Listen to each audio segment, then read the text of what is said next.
Good evening, everyone. This is the Three Marketeers Show. Can you imagine this is already the ninth episode? You see, every time I come in, I will say that, wow, this is marvelous. I thought we were supposed to do this a few episodes and we're going to end this. Okay, the Three Marketeers Show mainly is, it's just three of us.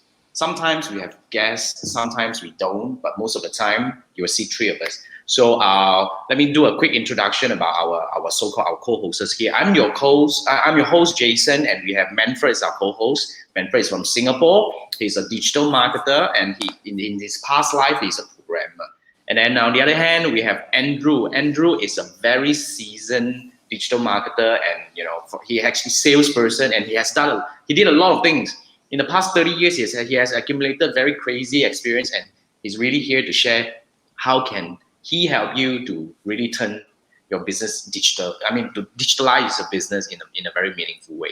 So for those who are watching, if you can see this, if you can hear this, okay, please remember, if you have any questions, you can type in the comment section below. Today, we're going to talk about email marketing, and Andrew is our anchor today because he has positioned himself as the email marketing guy, basically, because he has built a lot of email marketing sequences. And like I always like to tell people, you see, 6-day challenge, my 6-day challenge, he built my email sequences, and my email sequences, I didn't tell you, right, Andrew? Our email sequences, my overall now, not just the 6-day challenge, is actually contributing $3,000 to $4,000 in revenue every month for me. The email itself is converting $3,000 to $4,000 in email for me. I mean, in revenue for me. Dollars, yeah, not ringgit, yeah, it's dollars. So it's actually not too bad if you look at the whole thing. So email marketing really works, but I think we want to really come from a few angles to really discuss how can we do email marketing right. So remember, if you're watching this, right, if you have any questions, hey, Chiwa is already here. Right, if you have any questions, please type in the comment below. And if you believe this is something that is useful for your friends, you can share this to your friend. But of course, if this is the first time you're watching this, welcome in. Remember to hit the subscribe and follow button so that you'll be notified whenever we go live. So, as we're going to start this thing, we're going to start grilling Andrew. But before we want to start grilling part, let me give my co-host some chances to introduce themselves and what is their take about email marketing. What are the experience they have in email marketing? Maybe we can start from Manfred. Email marketing, in my opinion. Maybe you should introduce us because we may have some new people here.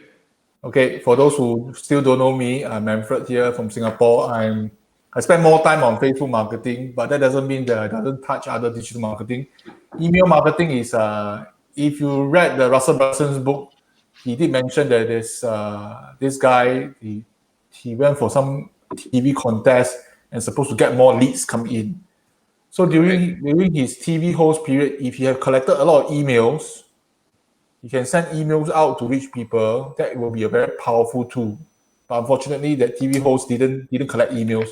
And email marketing is one of the most important digital marketing tools compared to many other things. I remember I did some research for some statistics. I think in terms of email and social media, I think email actually is the first check of the day. And in terms of total users worldwide, email also outshines social media.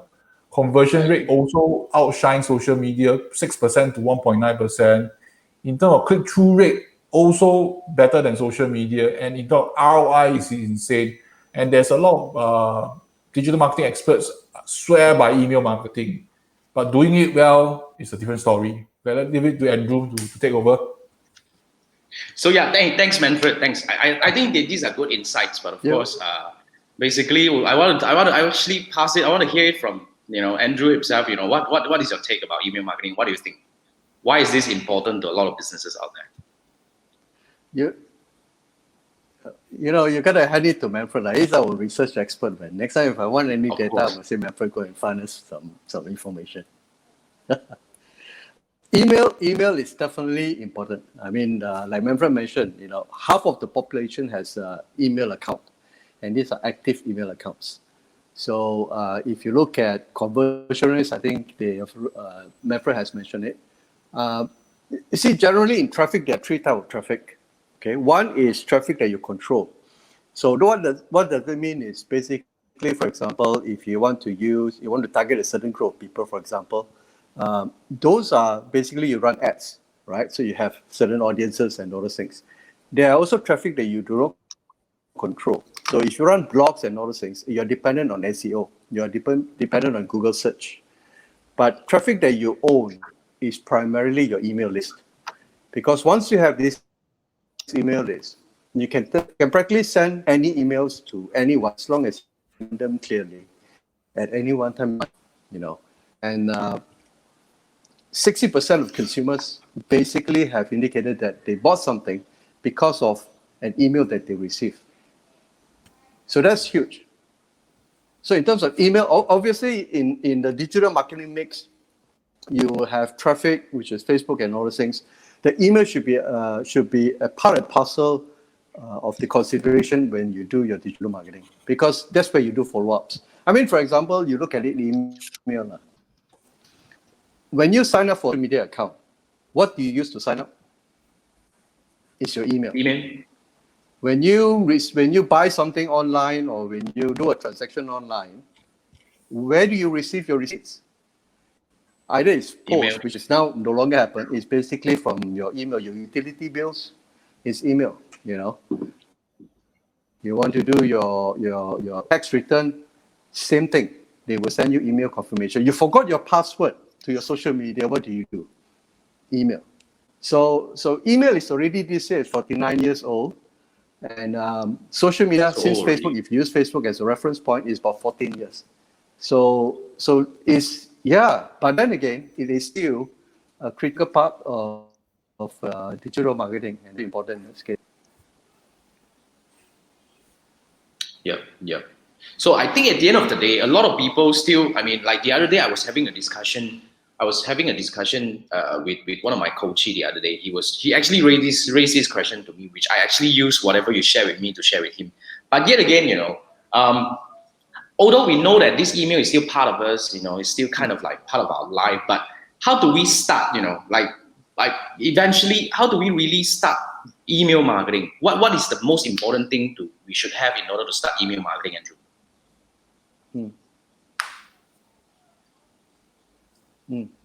Now, obviously, the good way to start is to have your own list. Now, not many people when they have their own email list. So you can go back to basically using your name cards that you collected, enter your email into it. At least use those which are 1 old. Don't go back into like 10 years old name cards, but you can actually start from that. Another method is you can either put up a lead magnet or basically a freebie that somebody would need to give them their email, and you can get that freebie. It could be a document, it could be a guide, and that's how you collect your email address from there on, and you nurture them accordingly. Okay. I think the lead magnet part is really something that worth noticing, because recently I actually kind of like experimented myself, right? To be frank, if you look at because I've been testing things, Andrew and I has been testing things, because to build out my funnel, and of course the funnel that we built has expanded into different kind of funnel, and we actually have multiple funnels running right now. And what I realized is email, is really something that, like, I totally agree that it's really something that people open every day. But in order to start email marketing, because we have the other question the other day which is, do I need to have a list first, right? But I think at the end of the day, lead magnet plays a very important part. But yet again, when you come back to the list, right? But Andrew, what is your take? You talk about lead magnet. Other than that, because you're mentioning, you can dig in on your name cards, whereby you can actually check your own name cards. This is really some method that I don't prefer, because to be frank, most of the name cards are either old, and a lot of them are using their company email, and the company email may not last because people may leave their position, and eventually this will have a lot of hard bounce rate.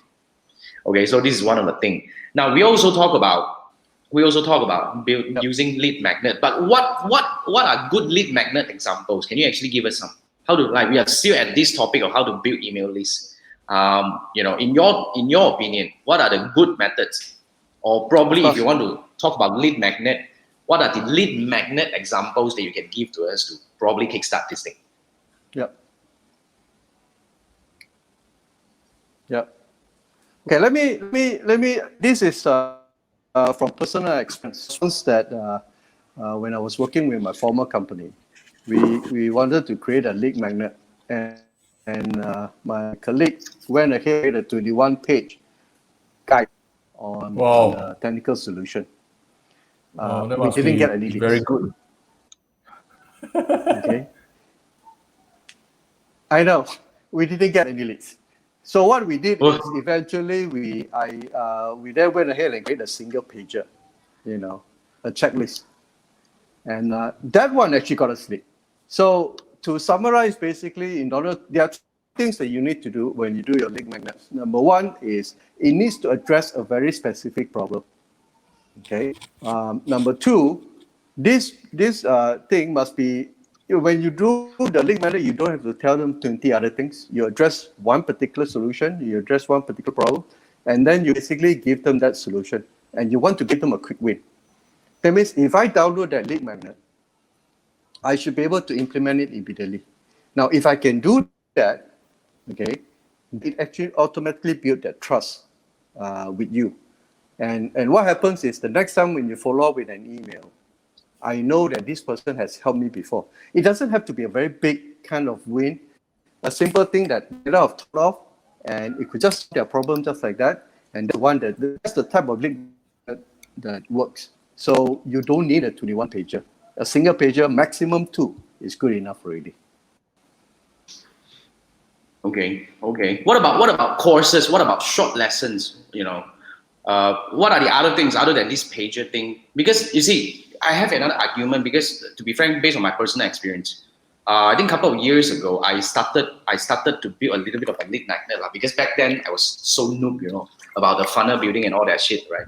So eventually, what I did was I actually created an ebook, so-called ebook, and then spent so much time doing the design and all this. Generated some leads, but it doesn't seem to be that high quality. So I think eventually, when it comes to lead magnet, do you think it also has got to do with the market that you're serving? Because what I realize is Malaysian doesn't seem to be reading that much. So if you go for ebook route, it may not work that well. I'm not sure about Singapore, Manfred. I'm not sure. Do you get paid? Do you actually buy this kind of ebook kind of lead magnet, or is there any specific preferences that you have? Manfred. I want to address this to you personally. I have some experience with B2B before. If normally B2B people are very time tight also, and if you have a stack of document, few pages, unless it's really very good. Normally, I still agree with Andrew. We stick to a one pager and solve one problem, or maybe the title itself is top 10 winning top 10 way of cutting costs in 2021, specific to your target audience, maybe the CTO or CEO. Then people will react to the thing. So that's why a lead magnet has to be customized based on the industry. Okay. Now, so we talk about now lead magnet, right? We in a way. Another. Let me. Yeah. Another. Yeah.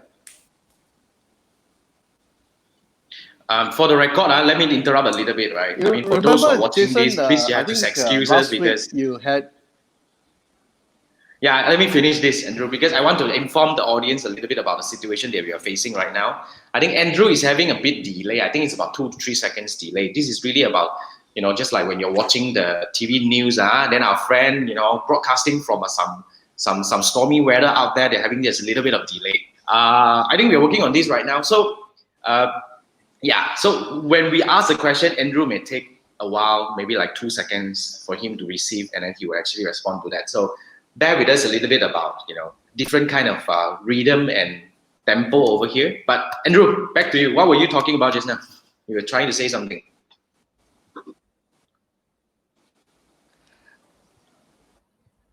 Is Andrew still there? I'm at Tatika. Yes. Can you hear me? Yes. We can.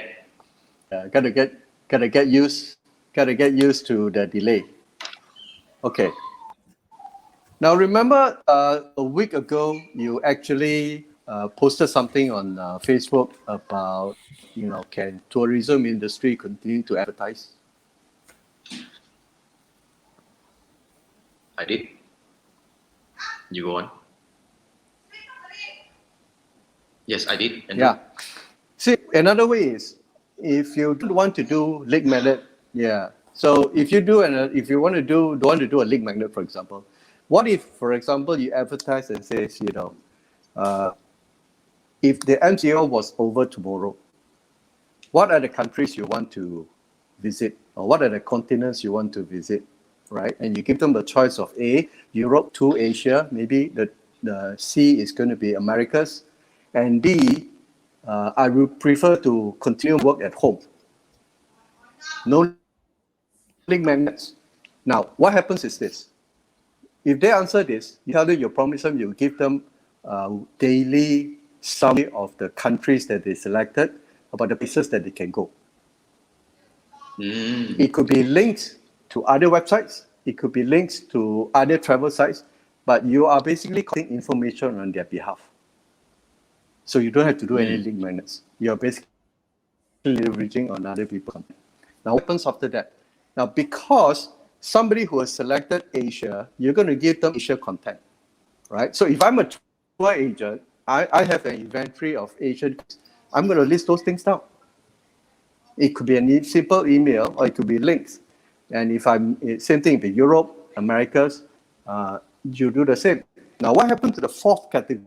The one who says, I want to get back to work quickly. I'm not going to go for any holidays. I'm going to stay at home and do my work or work with the country. This one, you can then send short holidays on weekends. How about staycation, for example? How about maybe a 2 days holiday in a hotel? Or how about a local trip to Port Dickson? Or even down south Singapore, somewhere close, where you can go and do your have your holiday and have a break and then come back and do your work. So email marketing allows you to actually segment and deliver this sort of message. So you don't have to really do link magnets. So in a way, what I'm actually understanding from Andrew, because as long as sorry, the delay, you go on, please. Yeah. I think. Yeah, I know. So, there are many creative ways that you can use to actually create, to get people to send emails to you. And from there, you can nurture them. You can build up a relationship. You see, the email is a one-to-one relationship, between you and the recipient. Although you can do it because you scale, because I send to, but when we write emails, it's actually on a one-to-one relationship. And that's the power that you can deploy for an email marketing. So I like the whole point here, you see, Andrew. I think what I'm actually seeing here is this. You are talking about, this is really something that a lot of people never thought of, which is the one-to-one thing. And then when you're able to nurture this, because I remember when we were building the 6DC sequence, right? At one point, you were actually triggering a few nurturing or so-called warm-up emails that you want to get people to hit the reply and answer. So I think this is something that a lot of people are not counting and not actually building within their email sequence, because a lot of people still thinking email as a broadcast, this is a totally wrong way of looking at email. It's not a broadcast. You have to think of it because as a recipient, although I know that you must be blasting out to every single one in your list, or probably you segmentize it, but I take this relationship, or I take this, so-called friendship that we are building personally. So the more you're able to address personally to the person, okay, the more you are able to nurture these people. So I actually implemented this in my recent email sequence. What I did was I actually built a very, very interesting email sequence. So while Andrew is actually fixing his part, I'm not sure whether he's back to normal already, but I really love to share this personal story. Not so long ago. I think I only started this campaign about today is Wednesday. I think I started this on, if I'm not mistaken, over the weekend. So can you imagine? I'm using a very interesting so-called, of course, it's a lead magnet, but the lead magnet itself is really something like what Andrew mentioned. It's really niche. I'm only looking at Lazada and Shopee sellers. Now, when I bring them through the door, right, I'm going to offer them some free course. Of course, it's going to be an hour kind of thing. But what I really spend a lot of time crafting, it's not the lead magnet, it's the email. It's the email that I'm actually using to send them. So immediately you enroll into this free course that I'm offering you as a lead magnet, of course. Eventually, I'm gonna give you a lot more things.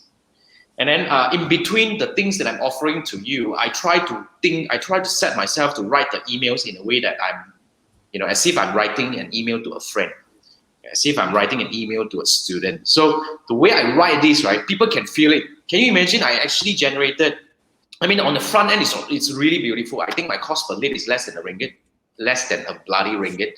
And I'm getting crazy number of leads coming in. I think my leads increased by, at the moment, I think it's growing by about 50 to 100 a day at the moment. But the most important part is it's already generating me revenue because of the email, and not just the revenue. I get replies. I get a lot of replies. These people really write back and say that, hey, thank you for this thing, because I write in a way that they can feel it. And the moment they reply back, right? So that is the best way to whitelist an email. And definitely your email will never go into spam anymore, because this is what Andrew taught me. You need to make them reply to make sure that whatever you send in the future gets to them effectively. I think this is really something a lot of people never thought of, right? Andrew, what do you think? This is a very interesting win for me, to be frank. It's really doing so well for me right now. I'm glad to know that, man. But yeah, same thing. As in social, it's all about engagement. So in email, they will also want to see engagement. So if you broadcast is really a very amateur move, because you're trying to tell everybody and you don't understand their segments, or you don't understand their interests. That's the quickest way to get them to unsubscribe you, right? So, but when you do one-to-one, when you write as if you're writing to Jason, if I'm writing an email, and I actually, in my email, I actually get him to want to me. Same thing as in your Facebook post, comment this if you like this, that kind of method. It's also transferred to email.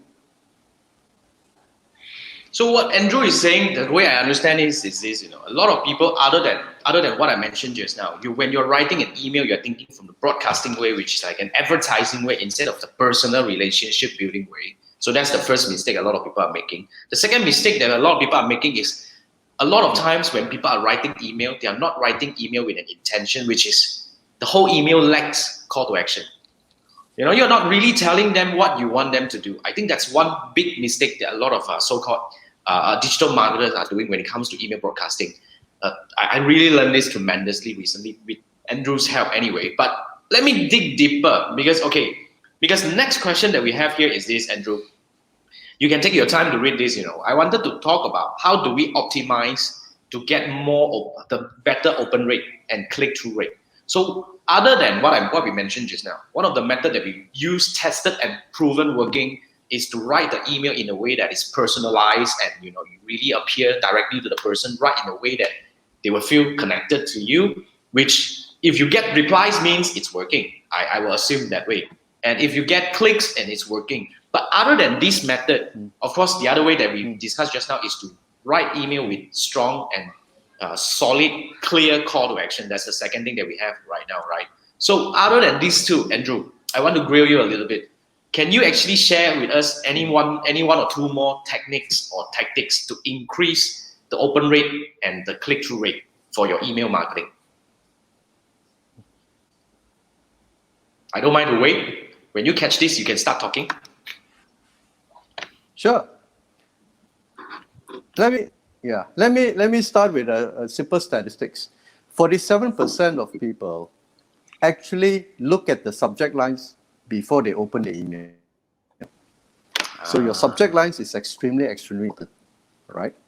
Now, if you go back into the anatomy of the email itself, you have the from name, which is basically copying from home. A lot of people make a mistake and says, I use customer support at whatever.com. It should be personal. Remember, end of the day, as long as mine is a one-to-one personal communication. As if I'm writing to my friend Jason, I'm writing to my Manfred, it has my name into it. So first thing, the from name is very important. Number two is your subject lines, which is basically the header of your email. That's the one that, each one of the components from name to subject line to the hook, or maybe the first paragraph, to the content and into the CTA, each one of these play a very specific role, only one role, right? So the from name is so that I can easily identify who is coming from. Where is it coming from? Number two, the subject line is the one that first thing I see whether it's going to pick my interest. So the role of the subject line is to pick that interest, then to click. So when you write the subject line, you write it as you write to a friend, so you don't worry about the uppercase, lowercase. It shouldn't be shouty. It should be, for example, hey, have you checked out what Jason did yesterday? Right? Or have you checked out Jason's post yesterday? So that's one. Or instead of watch Jason's post on yesterday. So it becomes an announcement. So you don't do an announcement. All right? So we try we have tried uppercase and lowercase. We have tried lowercase. We have added 1 or 2 emojis, for example. So those are the method. Write as if you're writing to a friend. Because the rules are, there's no formal rules for emails. Unless you do B2B. If you do B2C, right, it should be open. B2B, you have to try to follow against because there's company requirements or company branding and all those stuff. But I tried, even then, I broke some rules. I didn't follow it. My open rates for those that I didn't follow the rules was actually higher if I wrote a formal email. Okay, so that's the subject line. That's about breaking rules. The hook basically say when I open, So when you do hook, what are the things that actually gets you? Hook is supposed to get you to go to read on to the next paragraph, which is your content. So you start with something, as if any movies, you start with so-called a cliffhanger, or you start with something that says, give an open loop, so that when they read it, they want to know more. Right? So, for example, if I would do Jason's one, I would always say, do you know that I actually made 42 or 4,002 in a single email? It's open.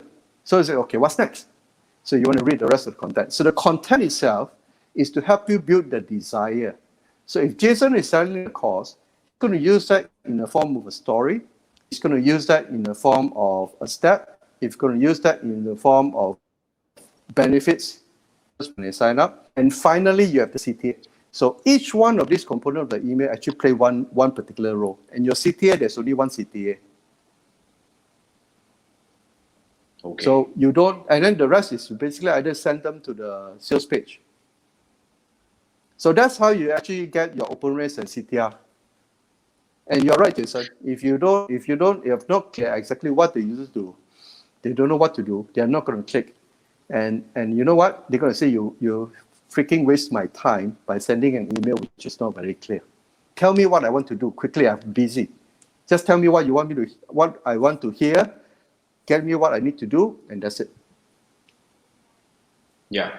Okay. To summarize, I think what we get from Andrew here these are really gems, man. Like, for example, what he mentioned just now. First is the subject line. Now, of course, he would not be able to just drill in and say that how to write a good subject line. But of course, his course is gonna, Andrew is actually launching a course, and his course is gonna cover that, at least to give you an idea about what are the things, that you need to take into consideration. But I personally feel the from element. I think the from element is really powerful because, after receiving email from many digital marketers and a lot of so-called gurus and all that, right? I personally feel that if you are able to really put it as a name, like for example, I could do Jason Gunn. Like mine is, if you receive my email, it's really from Jason Gunn. And for the record, I reply those emails. Okay, then the second thing is I do reply those emails. I read those emails. And the second thing is, when I compare to, because previously I actually tested Jason Gunn from TribeUp or Jason from TribeUp Academy, Jason at TribeUp Academy. I dig back and look at the comparison in terms of the click-through rate and everything. The open rate is not good at all. It's not good at all. So Andrew gave us these are the 2 points. So the subject line, the from. So I would suggest, if you can, right, you should actually use your own personal email, because you also want to whitelist this thing to make sure that people are, feeling the connection. Right? It's always about the connection building, because you have to really take off the broadcasting mindset when you're doing the email marketing. I think this is one of the very important things that you should get. And the third part is, of course, the copy, which is Andrew was suggesting that you need to have a hook. And I personally prefer shorter email. But of course, sometimes I do send out longer emails, and those are actually by advice of my mentor over here. So basically, he has his reason, but of course, we do argue from time to time in terms of whether we want to keep it long or short form. But I personally, based on my experience, I used to write something long. I think the hook part is really important. I agree with Andrew. Instead of, I think making people interested in reading on is really the key. I think the first sentence plays a really important role. But of course, when you work with Andrew, he's able to give you deeper thing. But okay, now we have a question from Chi Wai, our good friend over here. Andrew, this is a question from Chi Wai. Chi Wai was asking, what is the good benchmark for open rates and also the click-through rate for email marketing? I think this is a bit open-ended. I think Chi Wai understands that as well. But can we give him a benchmark, Andrew? Do you have something? Of course, we have some statistics. These are the industrial statistics from our friend Manfred. So before I post it in, Andrew, I want to hear from you first. Yes. Okay. 15% to 19% is the average, but also depends on the industry. When I was doing for B2B, I would be happy with 10%. And when I was running another email campaign on a different info course, I was hitting about 40% open rates. Wow. 40. Yeah. Powder. 40%. And the difference is this. In B2B, I cannot be too creative. There was a friend of mine who actually I helped him wrote. That's a quick story. I helped him wrote his email sequence for his B2B company. So his business is into basically data storage or security data storage.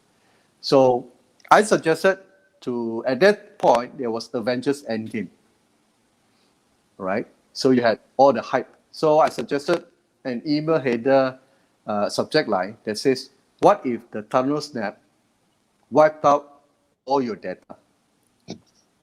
What the? They want to scare the and it was ass out of it, man.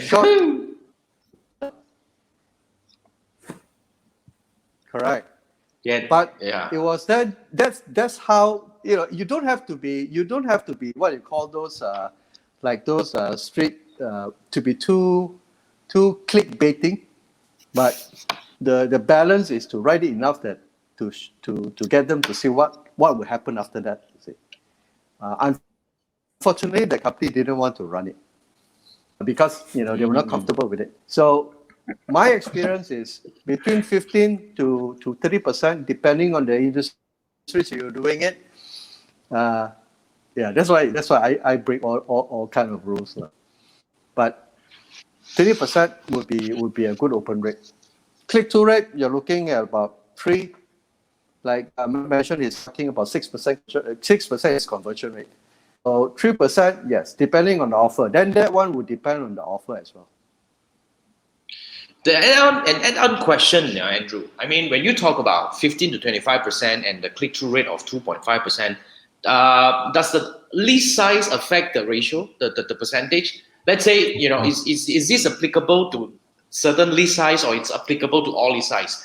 Like, some of my friends has about 50,000, but this 50,000, may not be that high quality, but the other part may have maybe like 1,000, but they actually earn this list from a different angle. But is it affected by the list size? My question is this.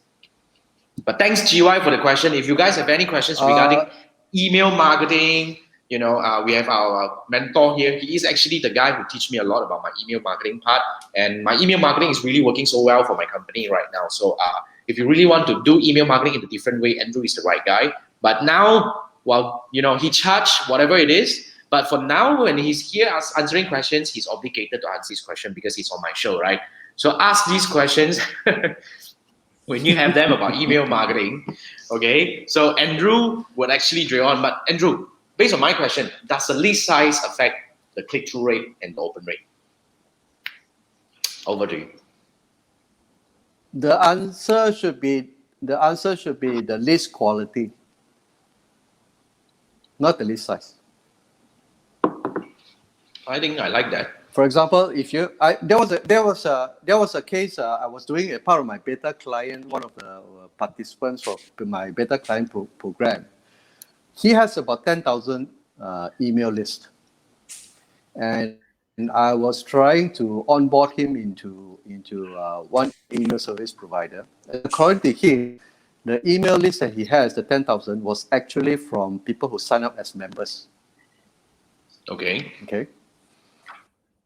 When I uploaded the 10,000 list, I think about 60% of the emails came back because we actually use a filtering kind of tool where we search, before we upload to MailerLite, that was the tool that we was using. 60% of the email came back as not valid. And these are really from their system. Email was taken from their membership system. It's not, yeah. So and when he ran another campaign, he collected about 900 plus email for new cold audience. He had 20% people who actually clicked to redeem the coupon and actually bought products from his store. So the quality is more important than the quantity of the list. Okay. Manfred, you wanted to say something? Manfred? Yep. I just want to ask Andrew, did he buy the list in the first place, the membership? 60% bounce is quite high, no? Did they buy the list? They say they captured. They captured or but Andrew, they what buy? was that? No, according to him, they captured. Captured. Didn't buy. According to him, he didn't buy. It's captured on the system. Personal email or business email? I go into their e-commerce. I sign up as a member. I do 6 personal email. Personal email. So That's a very interesting case study. Downloaded the list and did random checks. There were a lot of spelling errors. Yeah, there was a lot of spelling errors. For example, Gmail without an L. Wow. Gmail.com without an M. So they purposely fill in a wrong email address. He didn't buy that. Then from there, it's pretty clear that he didn't buy it. It could be just a typo. 60%. So what I normally suggest is, if you can, you do an opt-in. Yeah. So imagine the kind of money that could be lost if you didn't follow up, you didn't do it properly. So I would normally suggest to do a double opt-in. Double opt-in is one angle. So I think I personally. Business newsletter. Yeah, I mean, double opt-in, we talk about double opt-in. Double opt-in is definitely the industrial standard. All email providers will tell you that you should actually do double opt-in. But the problem about double opt-in is, you're going to make your list damn thin, because especially for the local Asian so-called preferences, right? A lot of us actually don't bother to go through this and click again. However, I totally agree that, I think the lead capturing, the so-called the email capturing process could be one of the big factor. Definitely typo, because they probably sign up these members in some environment that could be, these people could be rushing somewhere, or they're in between, so when they type, they just simply type. That's why when we are doing lead magnet, something that I always do is, whenever I have a lead magnet, right, I'll always remind them that whatever they are supposed to get will be emailed to them. So that actually gives them the reason to at least, double check the email that you're giving me, whether this is the correct one, because you're going to get it in email. So I think that's at least a way that I'm actually looking at, at least I'm using to make sure that people do at least do a quick check before you click the submit button. Else, definitely 60% is damn bad, man. But thanks for that, Andrew. I want to move on to the next question, because I think when we talk about open rate and all that, I think the deeper question that we have here, the deeper angle that we want to look at is, how do we actually, automate something to get more customers, as in okay, now I believe there are stages, right, when it comes to email marketing. Andrew, can you actually brief us the stages of when a lead come in, what are the things that we should do, and then when should we start selling? And how should we actually approach selling using email marketing? Andrew? Okay. So in my course, I talk about the 3-part email sequence. So generally, the 3-part email sequence comprises of the welcome email. Then you have the nurture email. Some call it the indoctrination email, which I find it a bit too big, brother. So I use nurture email. And then you have the sales email. So the welcome email basically sole purpose is to introduce you to them or invite them into your world to explain your background, what you do, and all those things. You can write it in terms of maybe 2 or 3 emails. It doesn't have to be a thesis. You don't write like anything more than 1,000 words on email. You probably, unless you have a very engaged audience. So maybe about 100 or 200 words, that would be just good enough. Then you do nurture emails. So nurture emails is providing value. The idea of these three nurture email sequence is basically to develop that know, like, and trust, these 3 key factors. So when you provide value to them and you provide information or guides without even selling, that's how they will then basically come back for or basically continue to read your emails. And obviously, finally, you have the sales emails. The selling email is unique in a sense. There are many angles that you can use to sell.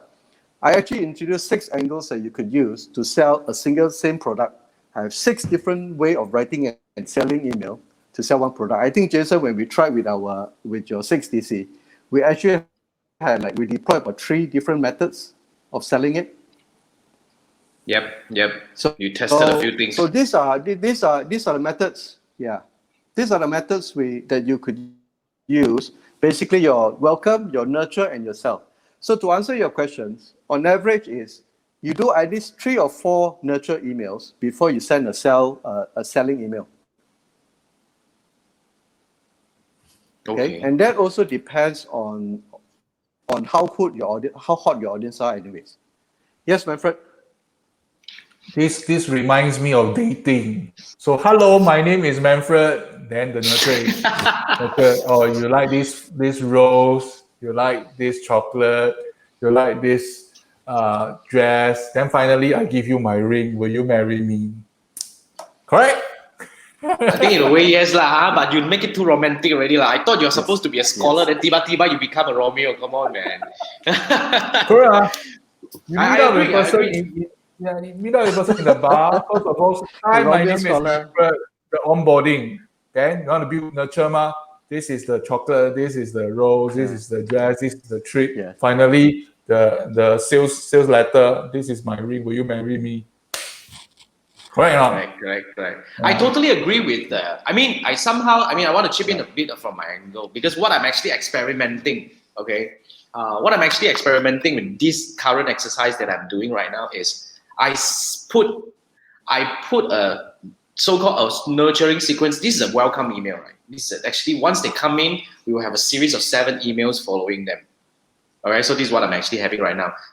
In my recent lead generation exercise. Because I wanted to experiment if these people would actually do to actually consider buying even when they are new to my universe and it's working.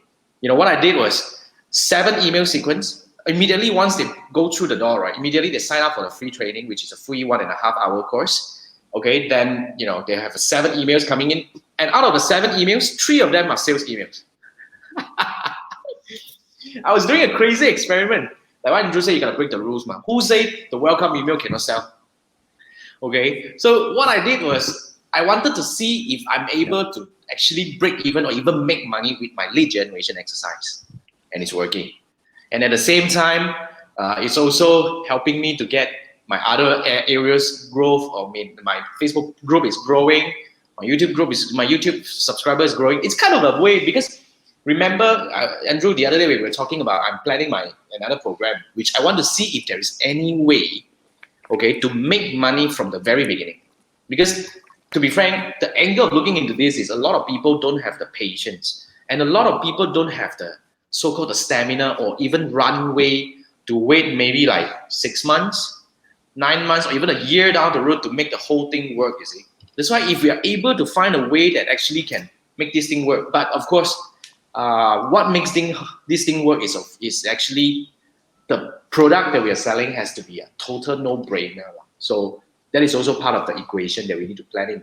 You can't be selling a $247 product to a person who just subscribed to your email. But it's perfectly fine to sell maybe like $10 product to the people who subscribe to your email. But if you can, the best deal is what we actually proven with 6DC sequences.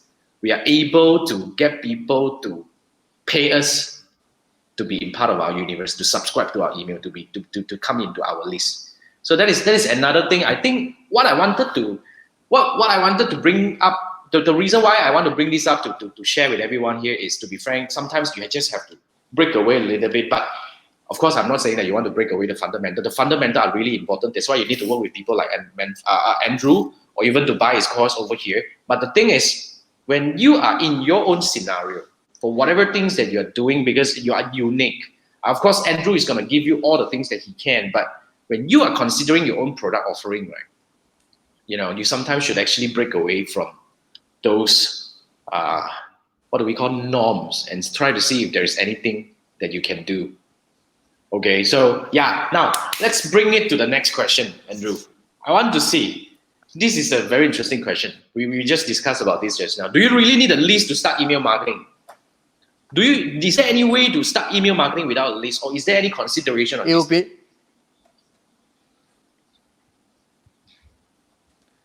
Well, you need to send to somebody anyways. So obviously a list will be nice to have, will be important. Otherwise, you got no emails to send to. That's true. But my argument would be, I think a lot of people have a list is one thing. I think the most important thing, in fact, whether you have a list or not, it is about what are you selling. You gotta have a clearer idea. You gotta be really crystal clear about your value ladder, your funnel, and whatever that you're selling. But yeah, because I was actually trying to, you don't, like, for now, I think if I can consider this round as zero list starting, I think it works as well to a certain extent. But anyway, I agree with you. You gotta have some list to start. But the reason why we chipped in this question is to try to, like I said just now, is to challenge, to see whether, do you look deep enough into your offering? Yeah, but okay, Andrew, I want to further push on this question. Okay, what makes a good nurturing sequence? How often should I send nurturing email? How often should I send nurturing email? And how many nurturing emails should I be working on before I should start my sales email? What is your take? You can start like what you do now. You have your weekly Sunday emails that you send out to summarize your YouTube videos. That could be one. So at least once a week at most. I have personally tried using welcome and nurturing and sales email. I wrote about a 16 sequence email. Wow. Combining nurturing and sales. 16 to sell a $197 product. Duration? 16 duration? for 4 days. 4 days? 5 days. 4 days. Oh, I'm gonna hit the unsubscribe button, man. 16 emails. 4 email per day. Wow, crazy, But 1997, But are these warm or cold lists? Wow, that's a very interesting experiment. This was they opted in to receive a lead magnet, a document, a guide. Okay. How did it work? How did it work out? Now, then I had from a list of that time, it was about a small list. It's about 327 email subscribers because they opted in. I was doing an affiliate marketing for a company, so I was promoting their product. So they had videos, Facebook, YouTube's, and all the launch stuff. And then I directed them into a page to download the notes, the tutorial notes, so to speak. About 300 plus people, and I closed about 5%. Well, not bad. On 197. Not bad at all. Not bad at all. Yeah. At least 15. So, the sequence helps. Wait, 1997, wait, dollar, wait. No, it's not US dollars. It was not. See, the idea is it's not the number of sequences; it's the value that you put in. So when I wrote the 16 sequence email, it was all about life, about current events, and how this particular product can actually help them, give them a roadmap to life. So there were many different angles that I used. Right. So end of the day, and there was only one link. I say if you are interested to look at this, then here's the link, and it goes to my sales page. So my sales page or my landing page was the one that's doing the selling.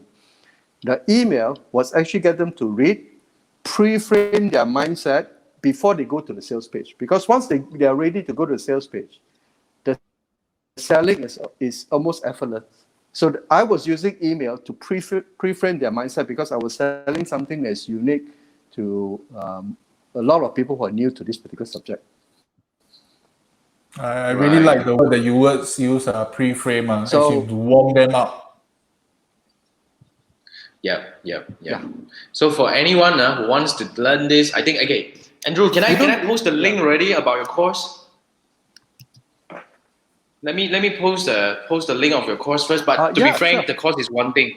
You should take a look at this. For those who are really serious about going into email marketing, basically you should take a look at this. But if you want to, contact Andrew. By the way, Andrew, you need to come back to this post to comment so that people can contact you. And then if you want to, of course, if you want Andrew's contact, you can message me and I'll be able to provide to you happily. Now, while I'm actually typing this, Andrew, before we actually wrap this up, I want to chip in to Manfred to talk about his, wow. Yes, my website of the week. So you change it to just now let me share the screen for website of the week itself. It is Hemingway editor. So, are you sharing the screen? Yeah, I'm actually bringing it up right now. Not seeing anything. Okay, this is Hemingway editor. Then, Jason, if you don't mind, can you help me share the URL www.hamiltonwayapp.com to both FB and YouTube? So you notice that down here, there's a passage. Actually, they do a lot of highlighting, and you see now here, reliability, grade 6. For information, our good friend Donald Trump's speech is always grade 4. So the lower you are, the better it for people to understand. Number of words, then add words. And passive voice is not exactly advisable. Then there's some phrases with alternate, similar alternative, hard to read, so on and so forth. So you can make changes. There's even a desktop app for it. Okay, this one is free. Okay, so the other screen I want to share with you. Let me share screen again. So today we have 2 websites of the week. 3 actually. The other one is Andrew's course. Yeah. Let me try to find the other one. This one is I use a paid service. This is called Grammarly. Okay, I open up my Grammarly. This is one of the passage. You see, let's say example, I'm talking about the Semarco landfill. You notice that they highlight this is a passive voice. So for a paid service one, they will actually suggest words to replace, but I didn't buy. I already stopped these services. But it's already very powerful, we can extend the lifespan. Then you can remove this one because instead of passive voice, it's active voice. Yes, Grammarly is quite good. So you can extend, see the spacing, the lifespan of, you see, and then now the passage is good. And you see everything is looking good.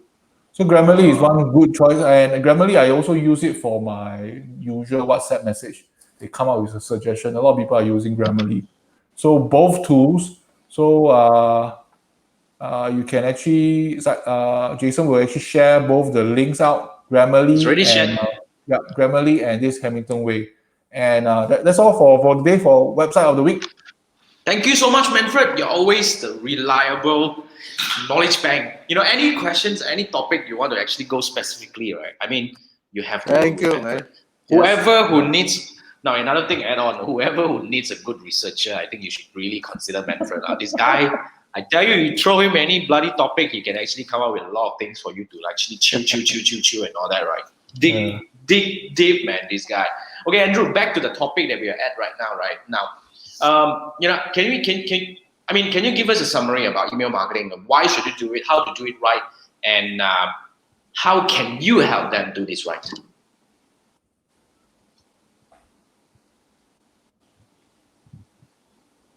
Andrew, did you catch? Well, why you just start with the first one? Why? Obviously, because it's yes, yeah. Okay, let's cool down. Why you should do it? Definitely because it's an asset that you own, it's within your control, and your cost is relatively cheap compared to running ads, and it's very targeted. And the best part is it's immediate. You can see the results immediately. Either they click on the link, or either they respond back to you, or worse, they unsubscribe. Whichever way, you get a response back to them, right? And the traffic is within your control. What was the second one again? Second thing is how to do email marketing right, and how can you help them do email marketing right?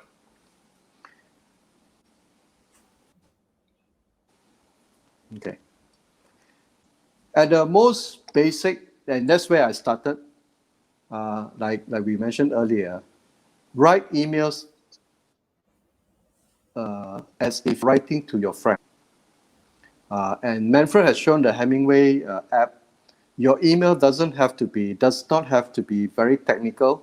It is basically a plain English. Better still if it's for the fourth grader because it's easier to read. And you don't really need to write long emails unless your story is compelling. Okay. I mean, nobody complains to watch a game for 3 hours. But you watch other movies for 1.5 or 2 hours, certain boring ones, then you probably complain. So the story, the quality of the story is important. And then the third one is this. That's why when I was working with Jason, I found out that a lot of people had these questions about email marketing. And that created a course where I take you through the fundamentals of the emails. I take you through the 3-part email sequence. Basically, your welcome, your nurture, and your sales sequence. And I also basically tell you the components of the email that you should be aware of. So the idea is to be able to, when you go through the course, you have the content and the knowledge to be able to send an email campaign, at least within 7 days. It's not rocket science. It's just that you just needed the guided tools. Now, I will not provide swipes. And basically, you can get a lot of email swipe files from the internet, primarily because I wanted I think each one of us are unique in our own ways. We have our different voice, we have a different way of writing, have a different set of personality. So swipe files, sometimes you copy and paste, you actually take away the thinking. But what I do is I give you the guidelines and frameworks. And from there, you take it on and you basically write in your own language. So that's the purpose of me creating this email course. Right. So basically, for those who are interested, right, I've already put in the link. Andrew actually just launched this, today. So the whole idea here is because we work together on this course very closely. Because for those who are in my FAA, for those who sign up to my 60C bundle for FAA plus my JIC, right, you should already have this course in your library right now. You can go in and access it. You can learn, and if you have any questions, right, remember to go back to our FAA group to ask. Andrew is inside there. Whatever questions regarding this course is gonna be answered by the man himself. So and for those who wants to work with Andrew and all that, Andrew is ready, and he's positioning himself as he really want to help more people get email marketing right. I think this is really some holes that a lot of businesses are actually having right now. Like what Andrew said, it's your asset. You have gathered so many emails or email addresses and all that, and these are the people who are ready to hear from you because they bought from you. Either they submitted to you and all that. You need to do something about this. And the moment you're able to do this, the what do we call, the return is huge. Like I said from the very, very beginning just now, currently my list I think we are closing to 2008 right now. It's growing very fast right now. It's making me $2,000 to $3,000 every month. Yeah. Okay, I'll be talking about US dollar. So it's a very good return. Can you imagine? I was having this list of about 1,000 people for the past 10 years. I couldn't even make money out of it. Not to say I want to make money from the list, you see. It's the people who are ready to buy from you, but you're actually leaving it on the table. I think that's a very big mistake that we are making right now. And like I always like to tell people, if you don't put email marketing in your digital marketing mix, you're missing the mark. Now, thank you, Andrew. I want to bring this up for our next episode. If you watch up to now, right, for those who watch up to now, thank you so much. You're watching the Three Marketeers Show. I'm your host, Jason. We have Manfred and Andrew. We are the co-hosts of this show. So basically, every Wednesday, 10 p.m., we're going to come live over here, and as well as Andrew's Facebook page and my YouTube channel. So we're going to go live every week on Wednesday, 10 p.m. to discuss one specific topic about digital marketing. Now, next week, we're going to have a guest. Now, I want to I want to pass this to Manfred to introduce our guest next week and the topic of next week. I mean, the Three Marketer Show is hitting 10 episodes next week. So, Manfred, over to you. Okay, for the next week, I have a friend. His name is Ian. He's own an agency and he's an all-rounder digital marketer. I hope that he can come more often. So he will be covering one missing topic that I think is quite obvious among digital marketing is SEM, paid search for Google. He will be covering that next week. And if you've got any questions, do drop us a message, then we'll find out more. But before we wrap up the show, I just want to highlight one more thing. I think we also need to mention customer segmentation. Yeah. Customer segmentation where different people is put into different buckets, then you talk to them in a different message. The content has to be relevant. And I have some marketing automation experience. I used to do Eloqua for B2B, which it was quite a steep learning curve. I realized some mistakes also. One major mistake that my fellow marketers always like to do is they like to put a lot of pictures. And they think the pictures is very important, the positioning. They are missing the mark. I think the most important in terms of email I would like to highlight is the headlines. You should spend a lot of time on the headlines. And the other thing is your offer. If your offer sucks inside the email, there's nothing. I agree. I think it makes sense. Yeah. So that's all for my part. Thank you so much. Andrew, any last suggestions or any wrap up? For everyone who is watching up to now, we still got some people who is watching right now. Any last few advice or suggestions that you have about email marketing to wrap this up?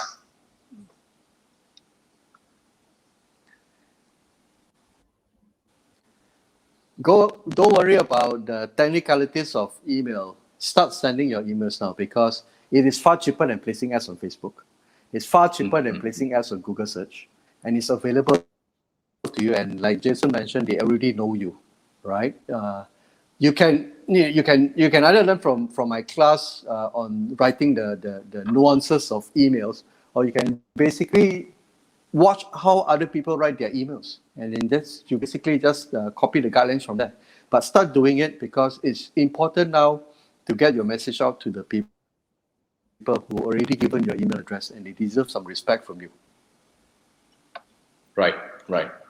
Thank you so much, Andrew. I think this is a good wrap. Although we have a bit of delay where Andrew is now, kind of like, I'm not sure. I think we need to work on the router part. But yeah, nonetheless, everyone else, I think thank you so much. Thank you so much for being with us. This is already our 9th episode. So if you're still watching this, if you're here, all of a sudden for no reason, remember to hit the subscribe and the follow button to make sure that you'll be notified whenever you go live in the future. And for questions, remember, next week we're going to talk about search marketing, search engine marketing, which is paid ads, right? Paid search, yeah. Paid search ads. So next week, if you have any questions about paid search ad, bring this in. Post on my Facebook page and send me the DM and all that. And next week we're going to grill Ian, for this thing. All right, I'll see you next week. Thank you so much. This is the Three Marketeers Show, and this is me, Jason, and me, Manfred, and Andrew. Thank you so much for watching, and we will see you next week. Thank you. Bye. Bye. Thank you.